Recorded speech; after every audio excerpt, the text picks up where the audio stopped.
3, 2, 1.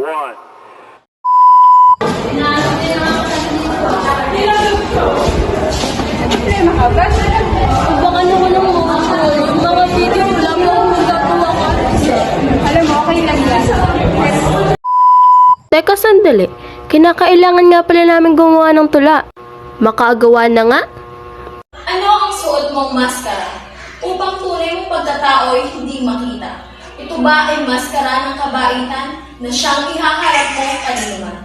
Sa likod ng maskara ng maigli, suliranin ang pusong kay hapdi. Ikaw muna'y magkunwari. Sa panandali ang panahon, sakit ay mapago. O kaibigan, hindi ka nag-iisa. Nandiyan ating guro sa tuwinan.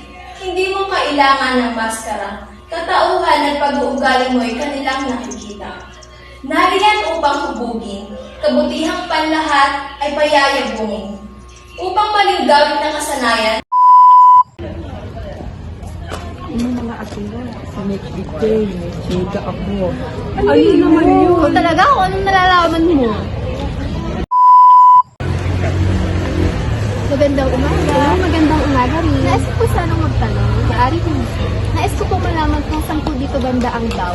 Maaari ka lamang magtungo sa gawing kanan at doon ay nakikita mo na ang daw. Salamat po. Bye-bye! Paalam! Maaari itong pakiabot? Saan? Salamat!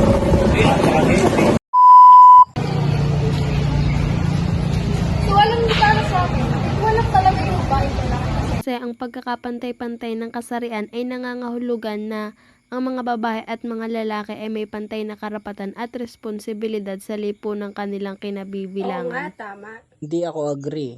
Kasi paano magiging equality?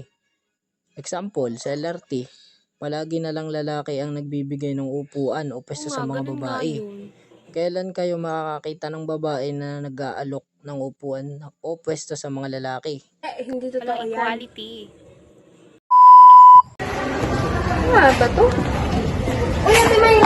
Oo, tatanong ako. Sapagkat ako'y naguguluhan, ano nga ba pinagkaiba ng formal at di formal? Kapag sinabing formal, ito yung ginagamit natin sa paaralan at sa mga pampanitikan. Samantalang kapag informal, ito yung ginagamit natin sa pang-araw-araw na pamumuhay. Okay, ngayon alam ko na. Salamat!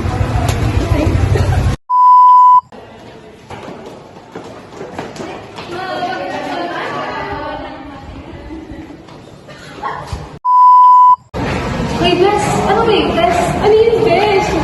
Uy, alam ba? Walang midterm kay Ma'am Nami!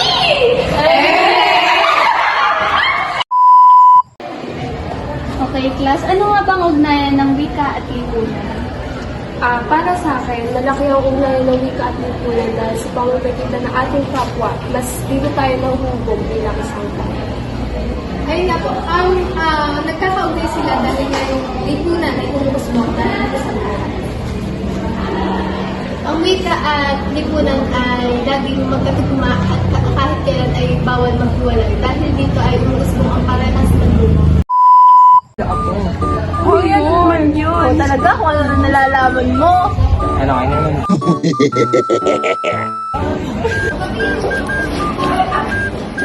Uy, Ate Jeremy!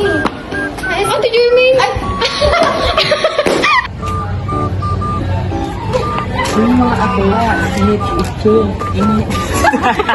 Nauutal lang eh.